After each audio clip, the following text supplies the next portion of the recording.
Podcast Saling Sapa Jalan-Jalan, edisi podcast trotoar, hanya di YouTube channel Taufik Sagwanto. Like, share, and subscribe.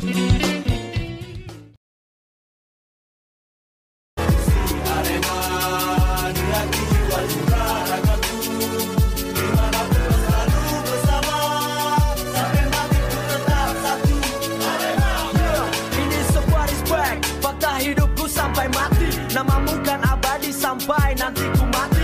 Tak mudah luntur, tersembur lumpur. Walau terbentur, tetap ku kan bersyukur. Rela walau ku hancur, ku lempar batu, lepas peluru. Lukaku membiru bagaikan warna benderaku. Assalamualaikum warahmatullahi wabarakatuh. Teman-teman, saling sapa, jalan-jalan. Episode kita hari ini, kita akan membahas entah tuntas entah tidak, ya, sesuai dengan tagline-nya di Kota Malang, usut tuntas, ya, terkait dengan tragedi Kanjuruhan tanggal 1 Oktober 2022. Hari ini juga di depan saya, ini kedatangan senior-senior, ada Bang Ilham, ada Bang Teli, Sam Teli, dan Bang Edi. Melihat fenomena yang terjadi saat ini, ketika Malang dihitamkan selama beberapa hari terakhir, bahkan mulai mungkin dari tanggal 1 sampai detik ini, terakhir per tanggal 10 kemarin. Bagaimana menurut Bang Ilham menanggapi ini? Begini ya, ini sedihnya kita gitu. Kita pengen sepak bola Indonesia itu dikenal dunia. Ya. Kita pengen Indonesia berada umpama 5 besar. Sekarang Indonesia 2 besar, tapi 2 besar korban terbanyak. Tragedi kemanusiaan. Iya, jadi ya. Bukan prestasi. Ya. Kita terkenal bukan karena prestasi, dan itu menyedihkan.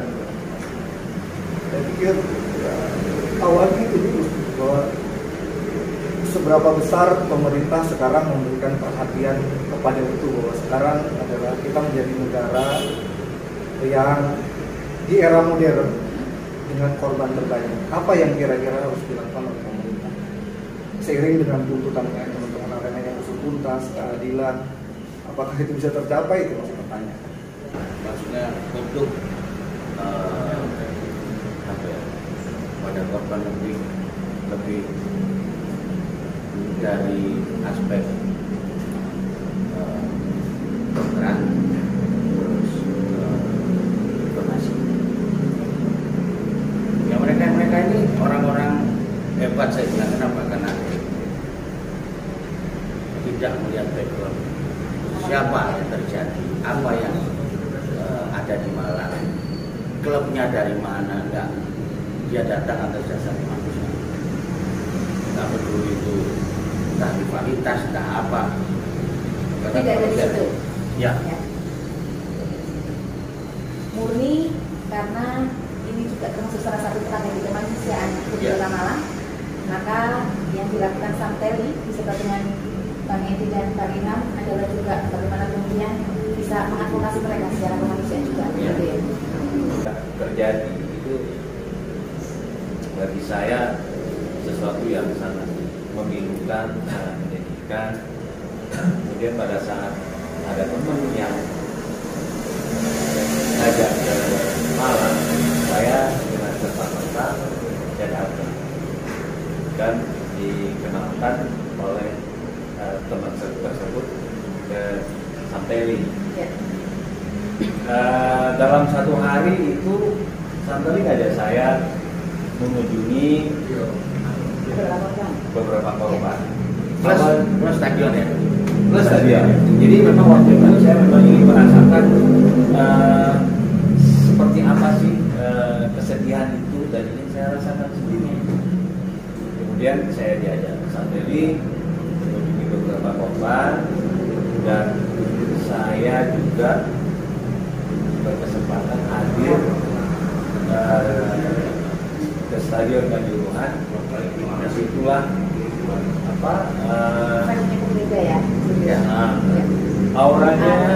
auranya luar biasa. Makanya saya himbau kepada seluruh pelaku sepak bola Indonesia, hadirlah ke Malang, hadirlah ke Kanjuruhan, supaya mereka bisa merasakan sendiri kepedihan ini. Artinya bukan mau dibuat kayak apa ya, ya melankolis itu enggak. Dengan mereka merasakan paling tidak timbul empati mereka secara nyata, tidak hanya bermain kata-kata aja. Salah satu bentuk support moral yang harus dilakukan seluruh pelaku sepak bola di Indonesia. Bukan hanya pemainnya, Bang ya, pelatih seluruhnya, tim manajemen dan lain sebagainya dari seluruh klub yang ada di Indonesia kan. Itu yang juga mungkin menjadi harapan kawan-kawan. Tapi nyatanya sampai detik ini mungkin hanya beberapa dari sekian banyak, gitu ya, dari sekian banyak klub yang ada di Malang ini. Kalau boleh saya tahu, berarti sampai detik ini Bang Ilham itu mulai dari tanggal 1 Oktober sudah stay di Malang ya? Aslinya dari mana, Bang? Saya aslinya dari NTT, tapi selama belasan tahun tinggal di Sidoarjo. Kalau baru belakangan tinggal di Malang, sekarang pun masih bolak-balik di Sidoarjo. Dan saya punya kebetulan yang tidak baik, yaitu karena kebetulan hari pertama saya tinggal di rumah yang sini itu tepat di tanggal 1. Oke. Berarti awal pindah ke Malang dibarengi dengan kejadian itu, tragedi itu yang kita sebenarnya tidak tahu akan terjadi ya, kan begitu. Kita tidak mau itu terjadi, tapi ada sistem yang membuat itu pasti akan terjadi. Pasti ada sistem yang membuat itu terjadi. Ya. Ini menarik untuk dikupas ya. Ini menarik. Sebetulnya kita tidak mau ini terjadi. Benar. Tetapi ada sistem yang ternyata mungkin karena kelalaian dari sistem itu sampai kemudian berdampak seperti ini. Mungkin seperti itu ya, Bang ya. Bukan sistem yang bukan sistem dengan sengaja kita lakukan agar biar terjadi ini, itu nanti kita bisa disemprot sama orang media biasanya fakta. Jadi jurnalis. Jadi Bang Ilham ini jurnalis. Ya saya jurnalis, maksudnya dulu di Jawa Post, sekarang bikin media sendiri. Boleh nggak sih ini nyebutin apa? Boleh ya? Itu kan background kan. Oke. Makanya saya bilang bahwa kepedulian ini itu orang bukan lagi dilandasi saya berasal dari mana. Dengan tujuan apa? Ya, itu sudah nggak menjadi penting. Bahkan kalau sekarang ini orang lebih banyak bicara ini tragedi sepak bola, bagi saya bukan. Tapi itu membuat skupnya menjadi kecil. Ya. Ini tragedi kemanusiaan. Sehingga orang di luar sepak bola juga harus ambil bagian di dalamnya. Kalau cuma ngomong tragedi sepak bola, maka pelaku sepak bola aja, Aremania saja, supporter-supporter. Lalu kemudian bagaimana keberadaan orang-orang kampus? Di sini ada berapa kampus? Apa yang kampus lakukan? Ya. Gitu. Jadi ini tragedi kemanusiaan, bukan hanya tragedi sepak bola. Siapapun harus terlibat. Saya pikir itu tadi kan, siapapun harus terlibat, siapapun harus memberi empati terhadap kejadian ini. Karena datanglah ke Kanjuruhan, sekali lagi saya bilang, datanglah ke Kanjuruhan. Bukan ini menjadikan semacam dramatisasi, enggak, datang. Di situ akan merasakan bahwa kepedihan sebetulnya yang dirasakan oleh orang. Saya merasa orang paling lelaki hebat. Saya merasa lelaki hebat, tapi berada di stadion hancur sudah. Meleleh air mata saya. Nah, ini benar-benar yang saya bayangkan adalah adik-adik saya yang ada di Pindu pada saat itu. Saya. Ya, untuk sampai hari ini, saat ini konteksnya sudah tidak lagi ngomongin hanya Aremania saja yang bisa mengawal ini. Kalau boleh saya sampaikan, apakah bisa yang bukan supporter, kemarin-kemarin kan awalnya hanya supporter saja, saat ini yang bukan supporter tetapi yang stay di Malang, entah itu asli Malang, entah pendatang, entah mahasiswa, entah apapun itu namanya, maka mereka berkewajiban mengawal ini sampai benar-benar sesuai dengan tagline yang di Malang, disuruh sampai tuntas. Untuk jenengan di mana yang asli Malang? Ya, ini kan tragedi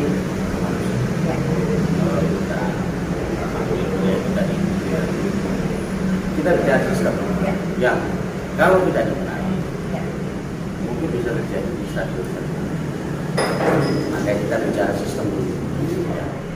Di sini biarlah hanya selesai di Malang, biarkan nyawa-nyawa saudara-saudara kami bikin mereka bangga dengan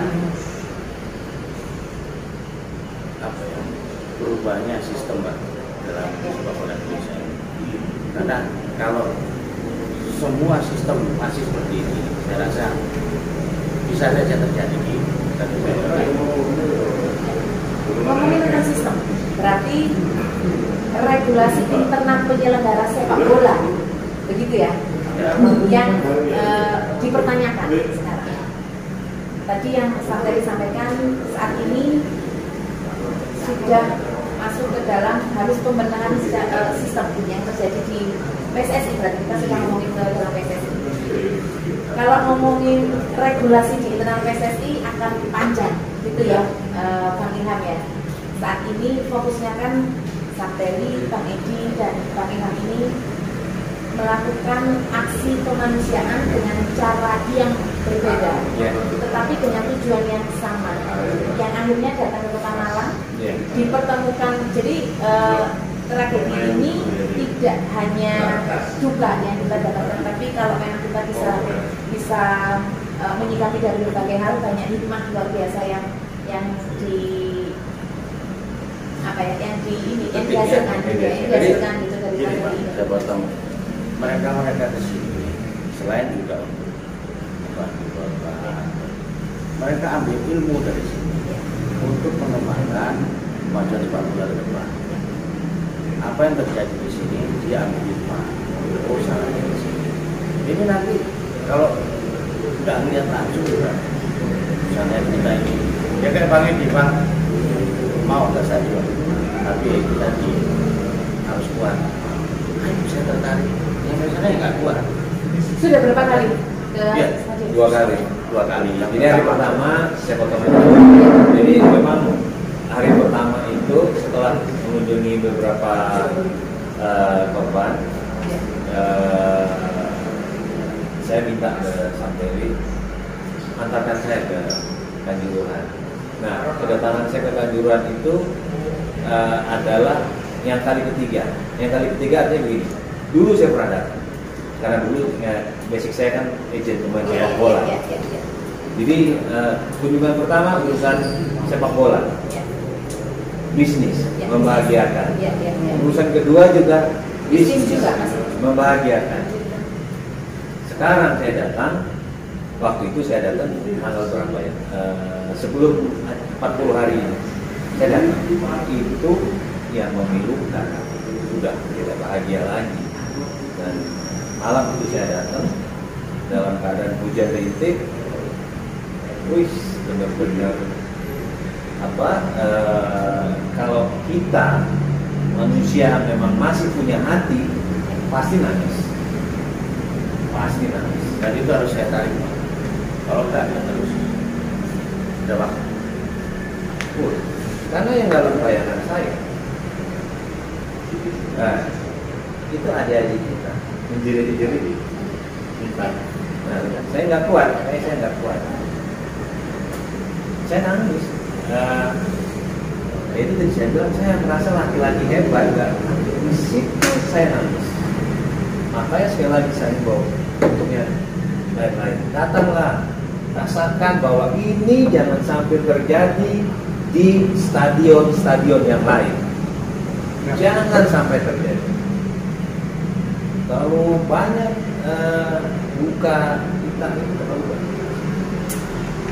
Kita bicara infrastruktur bagus. Ya. Tapi kalau kita berikan sistem, ya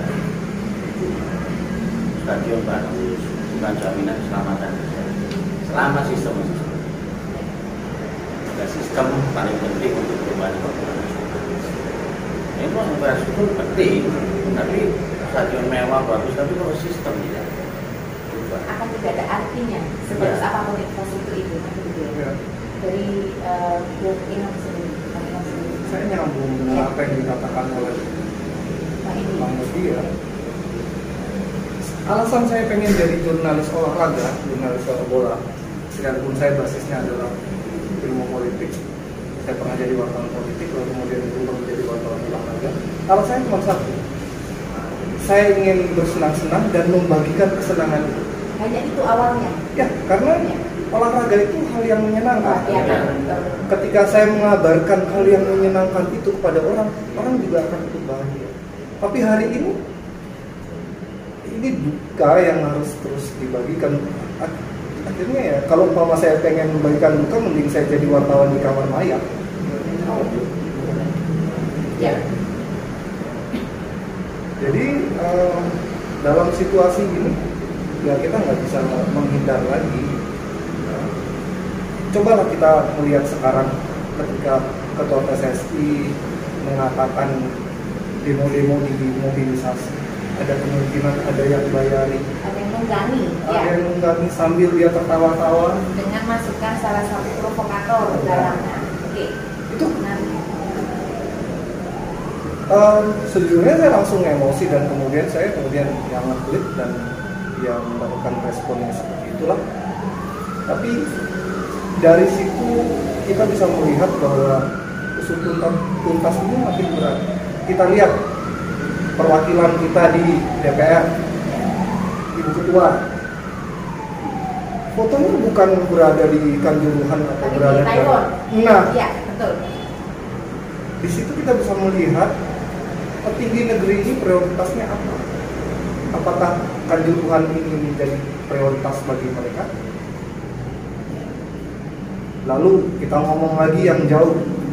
Makanya saya berapa kali ngomong ke Sampeli, korban yang meninggal, ya kita berduka, kita sedih, semua sedih. Tapi bagaimanapun mereka itu masa lalu. Mereka sudah berlalu. Ya. Bagaimana dengan korban-korban yang hidup, korban-korban yang terluka, yang trauma, mereka itu masa depan. Yang masih dalam proses penyembuhan sampai saat ini. Mereka itu masa depan. Berikan perhatian kepada yang masa depan, Ya. agar orang yang terluka itu bukan hanya luka badannya aja, tapi Secara psikis juga Psikisnya- sudah stabil, badan juga. sampai sekarang adakah program dari pemerintah yang secara real Ya. untuk itu? Wong Ya, ya, ya. di berbagai media ada kok yang mereka bayar sendiri pengobatan. Ya. Ini pengobatan yang luka-luka ya. Ya. Kita belum ngomong kemudian program pemerintah terkait trauma healing. Apa ada? Program pemerintah mana nih, pusat atau gimana? Pemerintah manapun, pemerintah pusat, pemerintah daerah, Ya. ada. Mereka bangun posko, kampus-kampus bangun posko. Nah ini orang yang lagi trauma, mereka keluar dari rumah aja mereka ketakutan, disuruh datengin posko.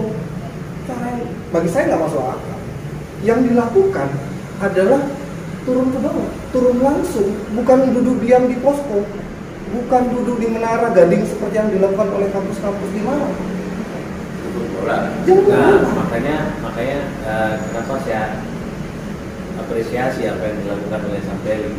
Jujur saya kenal sama beliau mungkin baru hitung mingguan karena saya datang tanggal berapa? Saya balik ke Jakarta mungkin 3 hari saya balik lagi karena apa yang dilakukan oleh Sampeli itu bagi saya Real. Luar biasa. sistem jemput bolanya dan saya ketemu langsung sama saya kan ikut terus sama beliau. Ya. Semua kegiatan beliau saya ikutin terus datangi menyambangi korban-korban kemudian memberikan Tadi Pak Ilham sampaikan bahwa dulur-dulur ya kita mengistilahkan dulur-dulur Aremania Ya. yang meninggal adalah masa lalu. Tetapi bukan berarti kita menghilangkan mereka, Bukan, tidak. sama sekali bukan. Bahwa perjuangan ini tetap untuk mereka, Ya. begitu. Mungkin ada skala prioritas yang harus diperhatikan di sini. Apakah seperti itu yang Pak Ilham maksud atau seperti apa? Maksud saya bukan. Takutnya nanti begini, ketika statement yang disampaikan sama Pak Ilham tadi, gitu, bahwa dulur-dulur Aremania yang meninggal ini adalah masa lalu, gitu. Yang menjadi fokus kita saat ini adalah dulur-dulur Aremania yang juga menjadi korban, tetapi korban selamat dan mengalami luka-luka, baik ringan maupun berat, gitu. Selain luka-luka, mereka juga mengalami trauma psikis yang cukup ya, yang cukup berkepanjangan bisa seperti ini. Bahkan ada juga mungkin yang sudah, udah deh, saya sudah tidak percaya lagi nih sama pertunjukan sepak bola yang ada di Malang. Akhirnya muncul kepercayaan dari mereka, para korban. Yang saya takutkan nanti yang melihat atau mendengar yang jenengan sampaikan ini tadi, takutnya Salah. berpikiran gitu loh, adanya narasi masa lalu dan masa depan gitu. Jadi monggo di Masa lalu bukan masa lalu dilupakan. iya, maksud saya itu. Jadi kita terus yang pertama terutama yang MP, Pak, kita fokus sudahkah dapat akun, Ya. kita sudah dapat akunnya, tinggal apakah mereka puas dengan seperti mau atau tidak, karena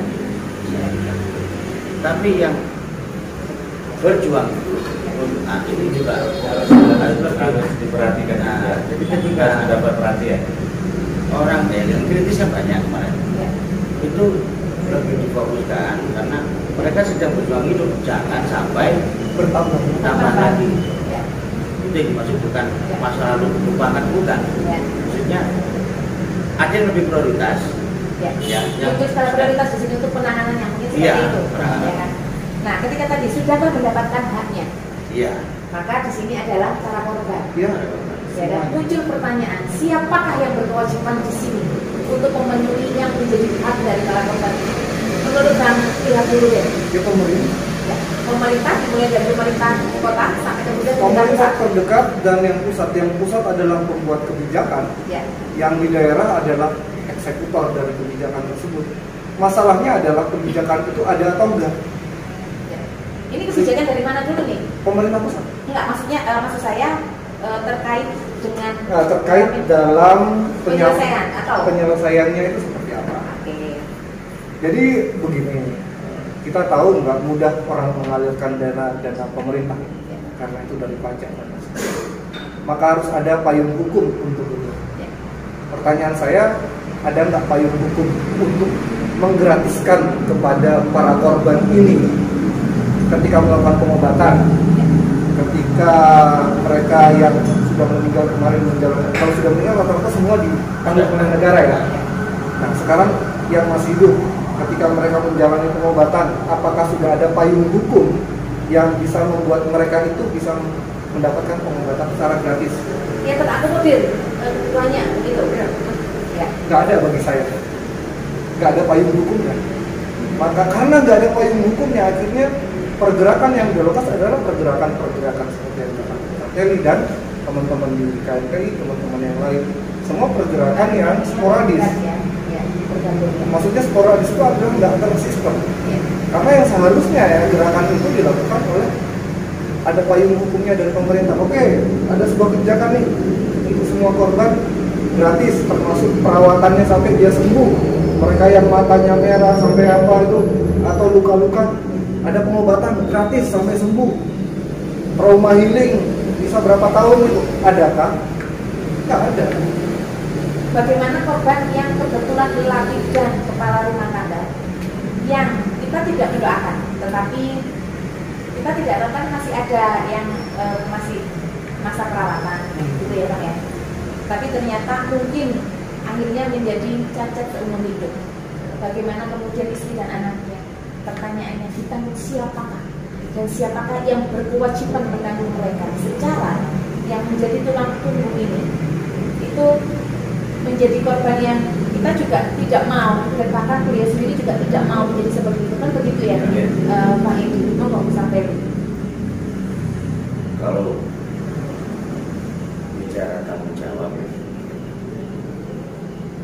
ini saya orang bertanggung jawab dalam konteks saya terjun di lapangan untuk menyampaikan pada tanggung jawab saya di sini apa yang kamu butuhkan.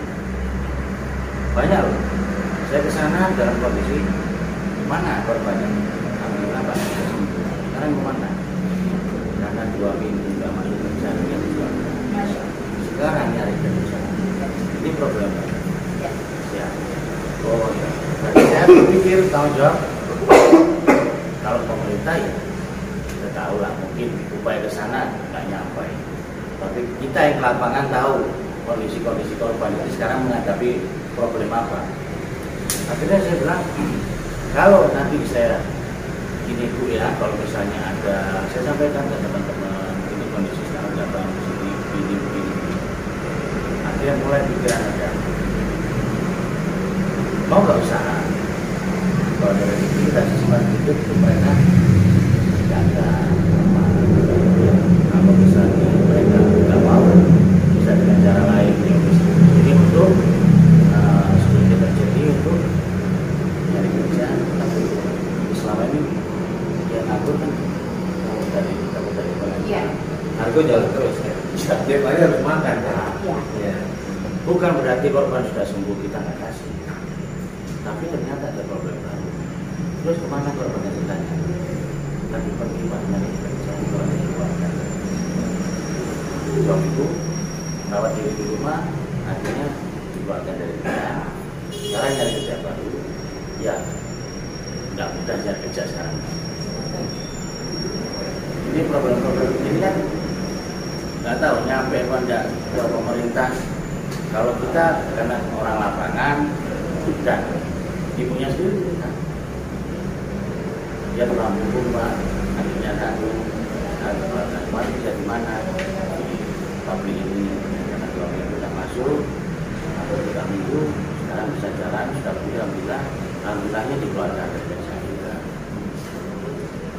Hal yang ironi ya, Pak ya, di saat ini.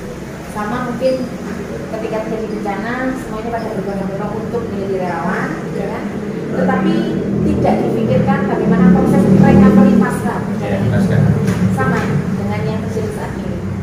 Sampai dengan detik ini, per tanggal 10 kemarin, seluruh dulur Aremania dari seluruh kota di Indonesia mungkin menunjukkan solidaritas mereka, menunjukkan empati mereka, menunjukkan rasa berduka cita yang mendalam dari mereka dengan mereka berpartisipasi dalam aksi massa. Tetapi tapi ternyata tidak menjadi fokus, tidak termasuk dalam fokus untuk saat ini adalah proses pasca tragedi itu. Benar ya, Pak Ilham ya? Yang ternyata seperti yang tadi disampaikan, muncul konflik baru di sini, muncul masalah baru. Masalahnya apa? Ternyata harus di-resignkan, harus dirumahkan karena tidak masuk selama 2 hari, karena harus mereka masih dalam proses penyembuhan, proses recovery gitu. Bahkan tadi yang sudah disampaikan Pak Ilham, keluar dari rumah saja sudah ketakutan. Bahkan melihat security kantor, security kantor sudah takut. Kalau itu pada mencoba. Jadi jangan terlalu jauh kita bicara, kembali ke stadion, bicara sepak bola. Saya ingin bagiankan, ayo ikut aku sana di baju. Jangan mau nanti saya mati. Bawaannya pasar, kan bawaan dia pasar itu ramai. Ketika keramaian, dia akan ingat kepanikan. Umur 14 tahun. Iya. Umur berapa tahun? 14 tahun. Kalau boleh saya tahu cowok atau berapa? Umur 14 tahun. Ini apa yang bagi saya kaitan apa yang dihasilkan oleh yang namanya gas air mata itu. Ini saya bilang, ini hasil kreasi dari gas air mata. Itu luar biasa, kemana-mana dampaknya. Kematian 135 orang.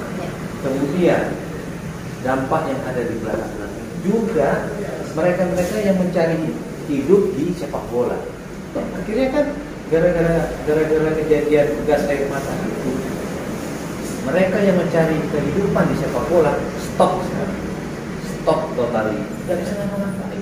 Termasuk PMI sendiri ya, terkena dampaknya secara tidak langsung. Iya, benar. Ya kan, secara tidak langsung. Secara langsung. Oh, Secara langsung. Akhirnya pemain nggak bisa berkompetisi. Klub juga mengalami kerugian yang tidak sedikit. Hanya karena ini yang namanya gas air mata ini. Gara-gara itu. Nah, makanya seperti yang kemarin dituntut oleh teman-teman, ini saya agak-agak melantur ini. Yang dituntut oleh teman-teman yang kemarin kita lakukan long march itu di tanggal 10 kemarin. Untuk usut tuntasnya ini ya memang nggak tahu. Mungkin Bang Ilham akhirnya akan keluar kalimat yang lain ya. Tetapi Anda bisa menjelaskan ini? ya, satu poin yang saya ingin sampaikan ya, apresiasi yang setinggi-tingginya kepada teman-teman supporter seluruh Indonesia yang memberikan support yang luar biasa. Benar-benar wow, bahasa saya itu wow untuk kelompok-kelompok supporter. Apakah itu Jack, apakah itu Jackmania, apakah itu Bobotoh, semuanya secara langsung mereka memberikan support, dan itu tanpa dikomando, inisiatif mereka sendiri. Itu yang membuat saya itu hormat, salut setinggi-tingginya untuk rekan-rekan supporter. Nah, karena itulah akhirnya membuat saya semakin bersemangat untuk datang ke Malang. Melihat langsung, Itu dia. sambil merasakan bagaimana sifatnya gitu ya di Stadion Kanjuruhan. Ternyata berhasil membuat Bang Edi meleleh. Jadi Merasa kuat tapi nggak kuat juga ternyata. ada dua sisi. Saya juga pekerjaan sosial, tapi juga persekutuan sudah. Ketika kita sudah sering di bawah, Bang Edi juga tahu lah. Ketika saya upload untuk korban begini, nah, akan ada masalah baru di situ. Kenapa? Bang Edi bilang stop sepak bola. Sepak bola kan stop nih. Banyak klub-klub yang akhirnya tidak bisa main bola. Itu juga supporter. Itu juga pelaku sepak bola yang dia nafkahnya di sini. Ya. Nah, Semua aspek. ini ketika kita dihujani kalimat-kalimat buruk gara-gara ini, gara-gara saya nggak bisa jawab. Kenapa? Hanya bilang minta maaf. Karena kalau saya terus jawab, saya akan emosi. Karena saya berseberangan dengan korban. Mereka bisa bilang begitu karena belum tahu. Ketika nemu ibunya yang harus kehilangan dua anaknya, coba kamu ngomong gitu di depan, apakah mampu? Nah, saya memahami mereka dalam konteks ya karena tidak pernah datang ke situ langsung korban, jadi kayak Bang Edi mungkin dari jalan namanya dia setuju ya sekali, tapi ketika langsung ke korban, iya, feelingnya gitu ya. Saya di rumah korban saya nggak kuat, nangis akhirnya juga karena melihat foto adik kecil umur 12 tahun Salsabila itu. Oh, iya. Jadi kita awali dengan pergi ke kuburan, terus kita ke rumah, saya lihat foto Salsabila, wah udah nggak kuat saya. Itu tragedi Hillsborough di Inggris sana itu sudah terjadi berapa puluh tahun. Kesedihannya masih ada sampai hari ini dengan jumlah yang kita sudah kenal. Yang membedakannya kejadian tersebut itu di Inggris sana bukan hanya sekadar setiap tahun diperingati, tapi ada regulasi yang dibikin oleh pemerintah dalam bentuk undang-undang agar hal tersebut tidak kembali terjadi. Regulasi yang kemudian lahir dari akibat dari adanya tragedi itu, berarti kan begitu. Di Indonesia terjadi seperti itu. Langsung saya jawab enggak. Kenapa? Saya bilang enggak. Dalam waktu sekarang ini, kenapa saya bilang enggak? Kenapa Inggris melakukan itu? Kenapa Margaret Thatcher melakukan itu? Karena Inggris punya Tragedinya tahun berapa nih? tahun 84 dan 85. Tragedi apa tuh? Tragedi Heysel sama tragedi tragedi Heysel itu sama stadion. ya runtuh, stadion itu runtuh. Tidak dalam saat pertandingan bola ya? Pertandingan bola, tragedi Hillsborough. Tragedinya kan nanti. Oh enggak, tragedi Heysel dan tragedi Hillsborough ini. Jadi yang sebut kita urutan 2 itu termasuk Heysel dan Gertrude itu Oke, ada yang bawa ada di kita. situ ya. Terusan. Nah, termasuk tragedi yang juga dan ini kaitannya itu dengan lanjutan bahwa ketika kejadian itu terjadi, yang pertama kali disalahkan adalah supporter. Ya. Itulah alasan H+2 kejadian. Saya dan kebetulan teman saya Ainur Rahman, karena kami merasa setidaknya kami punya follower di Twitter yang tidak terlalu banyak ya. Mas Ainur sekitar 120-an, saya sekitar 40-an. Maka yang pertama kali kami kampanyekan adalah kita harus berpihak kepada korban. Yang kedua, jangan sampai supporter jadi kambing hitam. Kenapa itu harus disuarakan? Karena dalam sejarahnya berbagai tragedi itu yang pertama kali disalahkan adalah supporter. Lalu sekian dekade kemudian setelah dilakukan investigasi, setelah dilakukan pemeriksaan secara mendalam, ternyata ada kesalahan yang dilakukan ya oleh kepolisian, oleh sistem pengamanan, dan banyak hal. Kemudian pemerintah minta maaf. Itu ada semua, bisa diperiksa data-datanya dan ada di internet kalau mau dicari. Bisa diakses dengan mudah. Bisa diakses dengan mudah. Tapi kan sekian tahun kemudian baru ada pernyataan maaf dari pemerintah itu sekian tahun kemudian. Nah, ini referensinya kan sejak tahun 80-an. Nah, apakah kita juga harus menunggu 20 tahun untuk kemudian pemerintah meminta maaf? Ya. Dan akhirnya muncul aturan baru. Pernyataan kedukaan sudah ada dari pemerintah, sudah ada dari SSI, sudah ada dari kepolisian mungkin. Tapi permintaan maaf dan oke kami bertanggung jawab kurang kedengeran.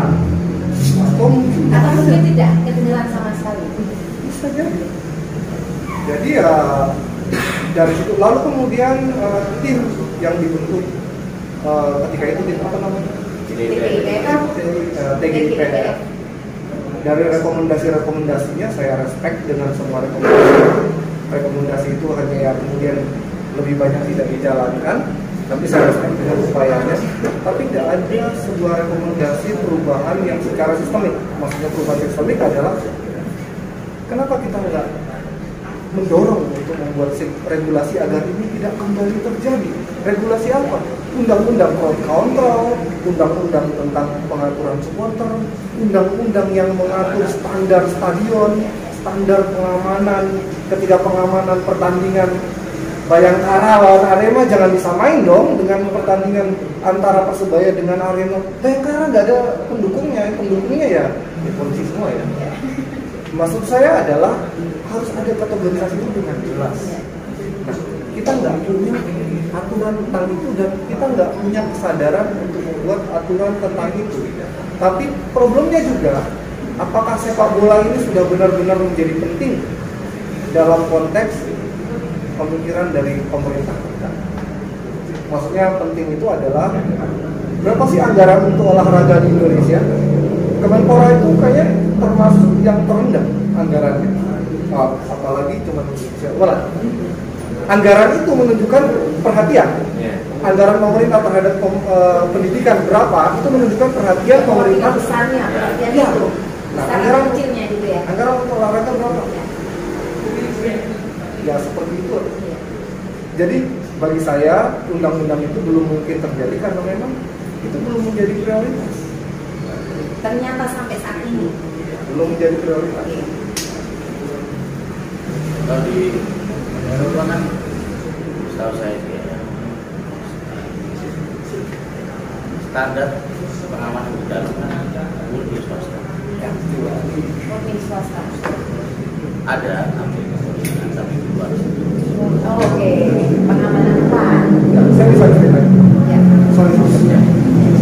Saya punya pengalaman meliput Piala Dunia secara langsung Euro, Liga Champions, Piala Dunia Club, ya ke Brasil, ke Prancis, ke Polandia, ke Ukraina, ke Inggris, ke Italia. Saya punya pengalaman itu sehingga saya pernah menonton di stadion-stadion bersama. Sehingga saya juga pernah menulis sebuah buku yang membahas terkait bagaimana sistem keamanan. Bagaimana itu semua saya sudah jelaskan, ada di buku saya, semua saya jelaskan. Sehingga ya kalau kita melihat situasi yang terjadi di Indonesia ini lalu ada kejadian seperti di Kanjuruhan yang menyedihkan kita semua itu sebenarnya sebuah kejadian hanya tinggal tunggu waktu. Maksud saya tinggal tunggu waktu, itu akan terjadi suatu saat. Dan Indonesia terjadinya di mana? Maksudnya sistem kita membuat itu pasti terjadi kayak gini deh. Sebelumnya ketika musim ini itu ada 2 korban penonton karena berdesak-desakan meninggal di Bandung. Apakah ada saat pertandingan bola? Pada saat pertandingan bola? Adakah usut tuntas? Adakah pihak yang bertanggung jawab? Adakah yang diseret ke ranah hukum? Apakah mungkin karena korbannya cuma 2, begitu ya? Nah, terus? Kemungkinan kan begitu, ya kan? Atau harus menunggu lebih dari 100 dulu yang menjadi korbannya, baru bisa di speak up. Kita tidak tahu, iya kan Pak? Iya. Banyak asumsi yang muncul seperti itu Pak, ya kan? Dan itu hal yang sangat manusiawi ketika asumsi itu muncul di otak banyak orang, itu gitu. Ya, kalau Gitu ya, kalau negara bola Mbak ya, kayak Eropa itu negara bola Ya. Satu itu terlalu banyak. Nah, bagi Satu bagi itu mereka. pelajaran sangat beragam. Di kita 1 uji coba, 2 uji coba, 2 lagi meninggal uji coba, sampai ratusan ini. Masa ia mau dibikin uji coba lagi? Orang Indonesia itu terlalu baik, sedikit-sedikit diambil hikmahnya. Maksud saya adalah, ya kamu ambil hikmahnya tapi melakukan sesuatu agar tidak terjadi. Hikmah doang itu membuat manusia Indonesia nggak belajar. Kita belajar terus. Belajar mulu. Jadi belajar Terus tanpa ada ujian ya, gitu ya. Nggak masih ya. Belajar terus tapi saya goblok. Ya kalau saya sih poinnya kembali ke tadi bahwa saya lebih fokus kepada Apa yang bisa dilakukan? ya apa yang next, bahwa teman-teman apa yang sudah dilakukan oleh teman-teman yang dari KPI teman-teman di sana, kemudian dari Armenia, yang kita harus apresiasi terus apa yang dilakukan oleh Sabdeli dan kawan-kawan. Kita juga harus support bahwa mereka melakukan jemput bola. Ya udah, ini bukan masa lalu, tapi ini juga saya malu tentang pelajaran terus ya. Jadi kita belajar terus, kan? Ya harus harus action, jangan tunggu. Keberadaan saya di sini juga sebenarnya menjadi himbauan kepada, sudah saya sampaikan tadi, menjadi himbauan kepada pelaku-pelaku sepak bola yang ada di luar Malang. Ayo dong, empatinya itu jangan hanya di dalam tulisan, jangan menulis. Konkretkan itu. Konkretkan dong. Saya ke korban itu kadang 2 kali. Ada yang mau kan udah pernah sakit ya. Saya kesana lagi untuk memastikan itu. Bagaimana progresnya gitu ya sampai lihat. Sambil melihat kondisinya membaik apa Kan nggak cuma sekali, harusnya namanya orang sakit itu kan nggak mungkin. dan mereka Sekali yang datang kedua ketika di kita silaturahim dia tuh masuk kayak agama masih datang aja. Itu kan rasa Oh perhatian. iya. Psikologisnya Iya. jadi bagus. Padahal kita hanya bawa pulang, tapi menyemangati mereka untuk baik. Atensinya itu membuat apa ya? Dan ya mungkin saya lapis di luar korban itu 700 lebih. Total ya, total. Nah kalau saya sendiri ya semampu saya. Ya kita berharap kepada anak-anak lainnya yang usaha daerah di kabupaten sering melihat korban itu apa yang jangan sekali kita memastikan orang sembuh kan enak. Kemarin kata tulang punggung saya di sana, jalankan dia hanya bisa begitu. Goyang di sini, saya bilang, saya jujur aja. Udah nggak usah bingung foto, udah diem di situ, saya di sana, jangan korban disuruh goyang. Bahkan saya ke rumah jaga-jaga pada mana korbannya? Udah. Lagi sudah dilihat ya. Iya. Jangan kita paksa hanya untuk foto ini dia baru sudah itu saya. Bahkan ada yang melihat polisi aparat dia nggak mau ketemu, nggak mau ketemu. Saya bilang traumanya melihat fenomena baru yang muncul saat ini kan. Pengguna media sosial itu kan banyak anonimnya nih. Akun baru, akun fake menggunakan jasa jual beli follower gitu ya. Terus di situ rame-rame nge-tweet. Bahkan isi dari tweet itu isi dari propaganda yang mereka sampaikan lewat media sosial bertujuan mengintimidasi para korban, mengintimidasi para kerabat korban agar tidak speak up. Mereka melakukan praktek-praktek seperti itu yang tidak diinginkan, yang ternyata malah berhasil mengintimidasi secara psikis. Makanya tidak berani saya tidak berani kalau ngomong kayak gini nanti ada ancaman yang datang ke saya. Meskipun memang ini tidak bisa dibuktikan sebenarnya, karena di media sosial nggak bisa ya bang ya kita apakah ini benar atau tidak, karena sekali lagi berlaku undang-undang ITE di Indonesia untuk saat ini. Gitu. Bagaimana? Jadi gini, di hari kedua pasca kejadian itu kami di space di Twitter menjelaskan kejadian itu. Saya bukan mengundang, waktu itu cuma saya sama Mas Ainur yang ngobrol-ngobrol melalui space. Lalu ada yang ikut minggu dari jurnalis yang kebetulan ada di tempat kejadian, dia menceritakan apa yang terjadi. Lalu kemudian ada juga yang dari korban, dia bilang, ya dia saya, Mas saya ada di lokasi ini, boleh nggak saya bicara, berikan kesaksian. Dia berikan kesaksian, termasuk kesaksian yang di awal lah di tribunnya dia itu nggak ada terjadi pergerakan apa-apa, kok tiba-tiba ditembak gas air mata. Itu salah satu kesaksian. Beberapa hari kemudian dia DM lagi dengan akun yang berbeda, Mas, akunku wes mati Mas. mati atau dimatiin? Atau dipendek? Nggak tahu, tiba-tiba akunnya sudah rusak gitu, atau sudah tidak bisa dipakai. Mati atau dimatiin? Nah, dari itu aja soalnya berarti ada yang bekerja. Ya, yang kita tidak tahu ya Bang ya. Kita nggak tahu. Ya, ini ada yang bekerja. Lalu umpama ketika entah saya ngerti tentang kasus-kasus ini ya, tentu aja banyak yang DM yang kurang sopan dan sebagainya. Tapi itu menjadi nggak relevan. Yang relevan saat ini adalah bagaimana kemudian orang-orang di media sosial itu punya kesadaran bahwa ini tragedi kemanusiaan.